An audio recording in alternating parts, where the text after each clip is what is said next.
Did you know there were tons of Marvel movies before the Marvel Cinematic Universe? Yes, that's right, because Marvel back in the mid-90s had to sell the rights to a lot of their characters to save the company from bankruptcy. The result is this weird convoluted web of films. Some of them are great, some of them are, well, they're legally movies. And today, we're gonna take a walk down memory lane on today's episode of The Dan Cave with a look at all the Marvel movies before the MCU. Captain America. Now, back before Marvel Comics was even called Marvel Comics, Captain America made his debut on the big screen in serial format. Dick Purcell played Captain America, but this guy wasn't Steve Rogers, the experimental super soldier. Rather, he was District Attorney Grant Gardner, who investigated a series of mysterious suicides that were connected to a chemical called the Purple Death. It also involves a villain trying to use a superweapon called the Dynamic Vibrator, which I'm not even gonna touch, and you probably shouldn't either. It's very old. Howard the Duck. Now, George Lucas is a brilliant storyteller and a wonderful world builder, but he owes America an apology for foisting Howard the Duck upon us. After struggling to find success with TV adaptations on CBS, Marvel changed gears with their first film in 42 years, a live-action adaptation of Steve Gerber's bizarre existentialist comic about an ill-tempered duck from outer space. The result was something that's widely regarded as one of the worst films ever made. It was supposed to be animated, but a contractual obligation meant it had to be filmed in live action, which led to a grueling shoot that saw animatronic ducks exploding, breaking down, and it necessitated a grand total of 6 actors to play Howard. As for his voice, well, that honor eventually went to Broadway star Chip Zien, but also some seriously notable actors like John Cusack, Martin Short, Jason Alexander, and Robin Williams all auditioned for it. Please, someone show me the multiverse where those versions exist, because I need to hear John Cusack as Howard the Duck. The Punisher. Now, long before the Netflix series, there was a live-action Punisher movie starring Dolph Lundgren as Frank Castle. Except you might not know about it because it never made it to US theaters thanks to its distributor running out of money, and the fact that creative differences between Marvel and the filmmakers resulted in some weird backstory retconning and a complete lack of the skull iconography. Most of all, it showed what happens when you bring a gun to a sword fight.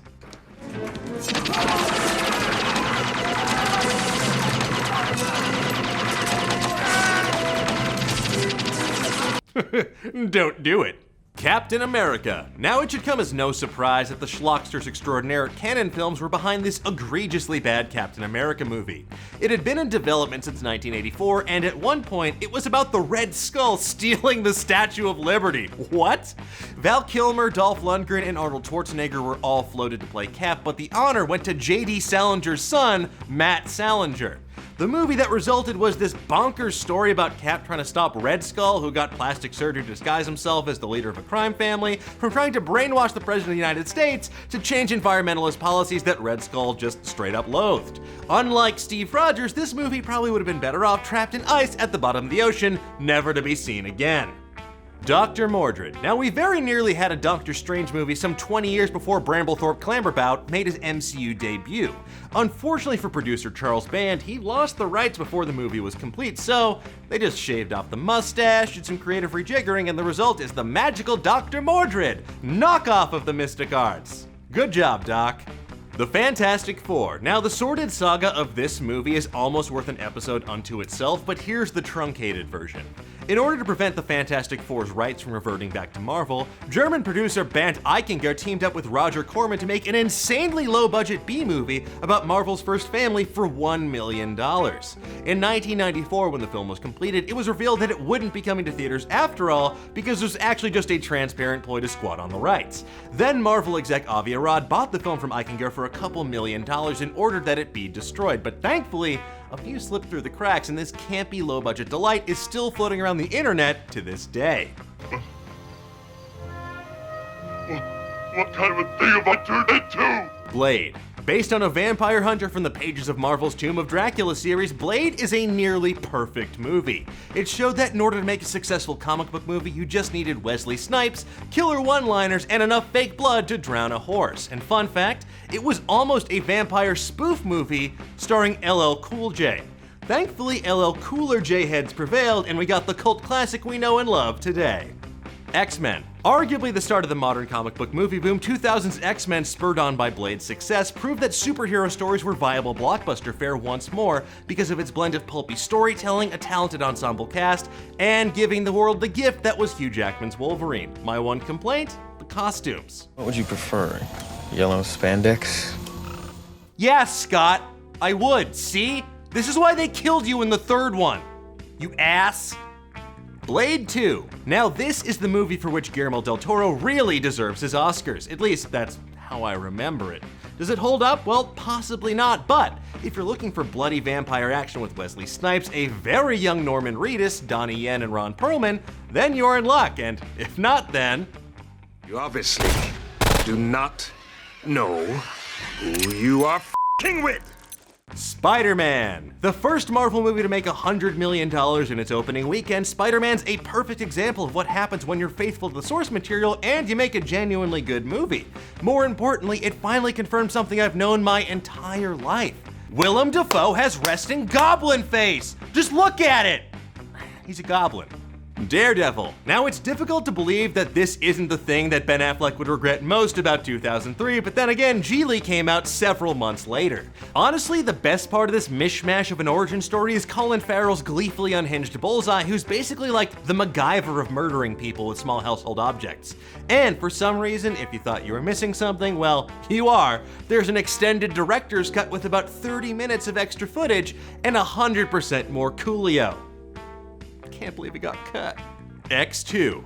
Widely regarded as the best of the original trilogy of X-Men movies, X2 stands the test of time thanks to its classic tale of mortal enemies teaming up to take out an even bigger threat.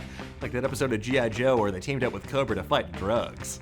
Honestly, it's worthy of accolade just for that kick-ass sequence where Nightcrawler's just bamfing around the White House. However, the best piece of trivia I found out about this movie is on the film's wiki page, which states, Shaquille O'Neal wanted a role in the film but was ignored by the filmmakers. To which I say, it's not too late to put Shaq in X-Men Dark Phoenix.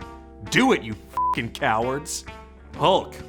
You wouldn't like him when he's angry, and you definitely wouldn't like him when he's Ang Lee. It took a long time for this movie to get made, 13 years to be precise, with various scripts that pit Hulk against terrorists, sharks, his own sex drive, mutant insect men, and much more. The result was an ambitious movie that made a decent amount of money, but didn't give audiences what they wanted. Case in point, Hulk doesn't appear till like 40 minutes into the movie. And after all, if you want a smash hit, you gotta let Hulk smash. Not like that, teens. Not like that. The Punisher. Once again, Frank Castle has been betrayed by the people he thought he could trust. Except this time it was a bunch of studio execs who slashed production budgets in half and only gave like 52 shooting days, leading to some creative compromises on the part of writer-director Jonathan Hensleigh. The result is a gritty, pulpy story of the Punisher cutting a bloody swath through a smuggling operation in Tampa Bay. Honestly though, the film's biggest crime wasn't sending Punisher to a sunny place like Florida, it was not recreating his most iconic summer look of all time. Look at that suit. How does it stay on? Spider-Man 2. Easily one of the best sequels and superhero movies in the pre-MCU canon, Spider-Man 2 pit old Webhead against one of his most iconic foes, Dr. Octopus, who, I still maintain, should be called Doctopus. It's right there, Marvel. Come on, idiots. Doc Ock. Genius. While I loved what wound up on the big screen, including the iconic homage to Spider-Man No More, I'm deeply intrigued by the Michael Chabon draft of the script that put a $10 million bounty on Spidey's head that turned New York into his own personal version of the Running Man, as well as a weird love triangle with a younger Doc Ock, Spidey, and MJ. And that is to say nothing of the fact that Spidey lost his powers or the fact that Doc Ock wanted to rip out his spine. But you know what? It's hard to argue with perfection, and that's basically what Spider-Man 2 was. Spider Chef. Blade Trinity. One of the most compelling arguments against trilogies, Blade Trinity is largely responsible for putting a stake in the heart of this franchise and giving us this legendary TV edit. How about you take a sugar-frosted chump off the end of my hoo-hoo? Fantastic Four. Now back in 1961, Stan Lee and Jack Kirby were asked to create a super team to rival DC's Justice League. The result wasn't anything like what the publishers wanted, but it was unlike anything else in comics. It was a family story of people that gained fantastic powers and had to contend with genuine emotional crises. It flew off the shelves and the Fantastic Four were born. Flash forward to 2005 and, well, you'd have the latest entry in a long history of no one knowing quite what to do with Marvel's first family. Now thank goodness this wasn't Chris Evans' last time playing a Marvel character, because otherwise, oh no. To put things in perspective, this movie came out 1 month after Batman Begins. Say it with me now, yikes! ELEKTRA. A movie so bad it ultimately led to Fox abandoning its plans for the Daredevil franchise, ELEKTRA was a misguided spin-off centering on everyone's not-so-favorite scarlet-clad, psi-wielding assassin, Elektra Nachios. Even the film's star, Jennifer Garner, knew how bad it was. She only agreed to do it to fulfill contractual obligations, and she only filmed it while on breaks between shooting seasons of Alias. What's in her wallet? Hopefully some fat stacks, because she deserves to make bank for having to put up with starring in the Catwoman of Marvel movies. Man-Thing. What's the best way to squander both your source material and $30 million? 2 words! Man-Thing, or 1 word technically since it's hyphenated. The point is that this movie, based on Steve Gerber's Man-Thing comics, straight up sucks. It's a Marvel horror story that could have been great, but instead it was shot out of sight and out of mind in Australia, and the results, well, let's just say there's probably a reason you haven't seen it. X-Men: The Last Stand. When I saw this in 2006, I thought it was the worst X-Men movie I would ever see. It's easily the biggest waste of Cyclops since Odysseus blinded Polyphemus. And then I saw X-Men Apocalypse. God, the movie sucks. My other biggest disappointment about this movie? There was a version of the script that introduced telepathic villainess Emma Frost, who was intended to be played by Sigourney Weaver. Why? Why not that one? Instead, we got whatever the hell this was. I mean, anyway, it's got Blue Frazier, a completely unearned Phoenix storyline, and a super timely "I'm the Juggernaut, bitch" reference. Remember that? Remember that meme? Holds up. Like a Pitbull song in an animated movie that comes out 8 months after it was released. Ghost Rider. Now, not to be confused with the 1980 short film about bus safety, Ghost Rider was Nicolas Cage's chance to finally live his dream of playing a comic book character on the big screen. He came this close with Superman Lives, but instead, he became Johnny Blaze, a stuntman who gets tricked into making a deal with the devil that turns him into a demon who hunts down souls that escape from hell, and he gets to ride a sweet hog. Vroom vroom. The results were, well, they weren't what anyone was expecting. Even Nicolas Cage was pissed about it. Ghost Rider was a movie that always should have been an R-rated movie, Cage told Joe Blow in an interview. That was a pitch-perfect impression. David Goyer had a brilliant script, which I wanted to do with David, and for whatever reason, they didn't just let us make the movie. The real question, Nick, isn't why wasn't Ghost Rider R-rated? The real question is, how the hell did you guys convince Peter Fonda to play Mephisto?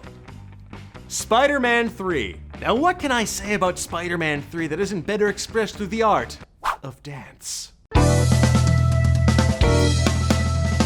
Fantastic Four: Rise of the Silver Surfer. As the old saying goes, if at first you don't succeed, needlessly complicate the sequel with cosmic comic book weirdness. Is that what they say? The Coming of Galactus story arc played well in the comics, but ultimately fell flat on the big screen. Maybe, if that Fox-Disney merger deal ever goes through, we'll see the Silver Surfer and Galactus finally get their due. Until then, it's best to just revisit the source material and pretend this movie never happened, because that's exactly what Fox did.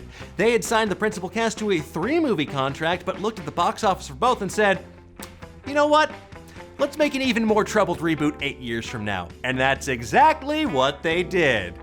And those were the Marvel movies that came before the Marvel Cinematic Universe, and that's not even counting Marvel's countless TV movies. Some questionable non-MCU movies still came afterwards, but at least now we have 18 going on 19 interconnected films to make the MCU come alive on the big screen like we always imagined. But tell me, which of these is your favorite? Which haunts your dreams? Let me know in the comments below and give me a historically awesome thumbs up while you're there. Now be sure to like, subscribe, and hit that notification bell, or else you might miss next week's episode about the story of a professional criminal who must assemble a badass group of women to pull off the heist of the century and use their battle rap skills to escape a life of poverty in suburban Detroit in Ocean's 8 Mile. Until next time, keep on digging.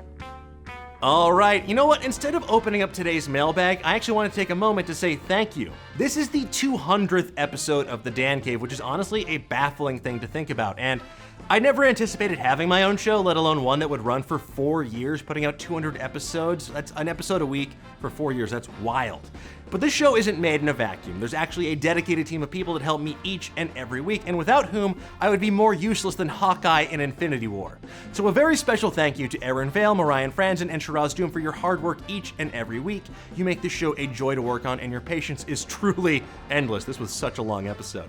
Thank you to the entire team here at Nerdist for giving me a platform to talk about stuff that I love every week, and most of all, thank you Thank you to everyone watching at home, even if you just tuned in for a minute, one episode here and there. It means the world to me. You take the time out of your day to watch, and I sincerely appreciate it. Now, if you'll excuse me, I've got to go work on next week's script. But tell me, what do you hope to see in the next 100 episodes? Let me know in the comments below, and I'll see you guys next time.